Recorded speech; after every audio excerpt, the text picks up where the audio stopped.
Good morning, Conscious Creation with Cassandra. This is Cassandra.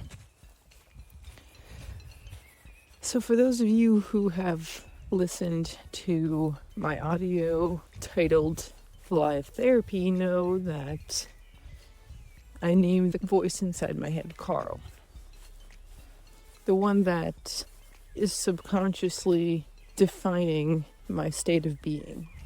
Because ultimately what thoughts you have lead to the feelings you have, lead to how you feel, what actions you take or don't take, and ultimately what results you have from those actions. I'm going to try to keep the original audio for this one because I am in the woods in Poland and the sound is quite beautiful of all the birds. It's springtime. The past 2 days, I can admit, Carl has taken over. Sometimes it takes only a little bit of energy for me to restructure the inner workings of my brain to more positivity, to telling Carl to stay quiet. And other times it takes significantly more energy. That coupled with being human. So I haven't really cracked the code on the latter because I am human and I will be human for the continuation of this lifetime. But of course, there are challenges like health, factors that affect us. And sometimes I try to sit there and analyze why I'm so affected, what aspect of my life put the foundation for me to be so easily taken over by Carl. And I sit there and I analyze. Well, maybe it's my diet. Maybe it's all the gluten that I eat if I am gluten intolerant. Maybe it's a lack of vitamins. Maybe it's a nutritional deficiency. Maybe it's my gut microbiome. Maybe it's the weather. Maybe it's lack of exercise. Maybe it's not enough sleep. And as much as this exercise is fun, which it's not, it doesn't really serve me because it's figuring out in the past what I have done or not done to get me in the present moment. A better use of my time would be, hey, how could I eliminate gluten from my diet? How could I improve my gut microbiome? How could I incorporate more exercise into my daily routine? That's, of course, the physical stuff. I know that the physical stuff can very much have an effect on the emotional and mental workings of a human. However, there will be always those factors. There will always be something external affecting us internally. What we're trying to do, or the point we're trying to get to, is being so solid in our internal, so defined by how we want to operate internally, so used to that new program of what we actually want to experience, being so solid in that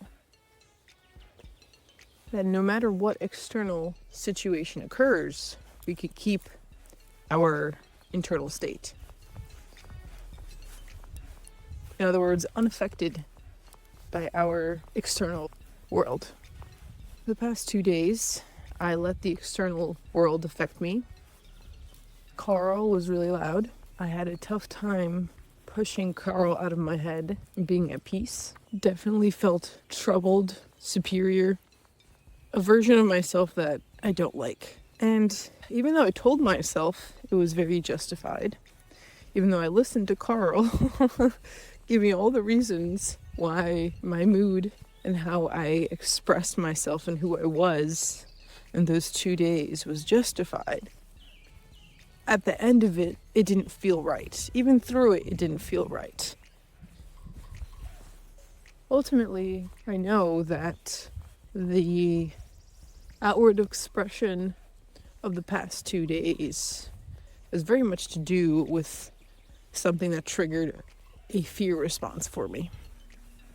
I observed something I didn't like, jumped to conclusions that this is how it's always going to be, and or started feeding the negative feedback loop of one of my negative limiting beliefs that I have to rely on myself and I can't rely on anybody else. So there was an instance, let me just clarify, of me not communicating my needs or expectations, and then huffing and puffing to do it, then be angry at somebody else for not helping me. So ultimately, from this whole thing, if somebody was an outside observer and observing the interactions, they would say, maybe you need to work on your communication. It's a useless practice to blame somebody. It just causes a divide when we are better off when we are connected. It even creates a divide within us because part of us knows it's unright to blame. And the other side of us, Carl, is very quick to blame. It's like the devil and the angel on the shoulder. I forgot to mention that not only did it not feel right, but it seemed like everything was working against me. Things that were always easy for me were challenges. I think exuding such a negative state brought to me difficulties that I don't usually deal with when I'm in a positive state. Silly little things that added to the negativity, but really were brought on because I was in that negative vibration. So, in reflection, I was unable to control the thoughts in my mind, the state of my mind, because I was okay with the justifications that I came up with as to why it was okay for me to act the way that I did. However, I also feel icky. I feel like it wasn't right. Like it's not right for me to feel or act that way. It doesn't serve, it doesn't fit with who I am. And I'm actually surprised at myself for how long I let it go on for. Because I have the ability to tell Carl to get out of my head and meditate and bring myself back to center. Yet, yesterday, for whatever reason, I didn't do that. Blame doesn't serve us. Neither does being in a negative state, because that causes divide.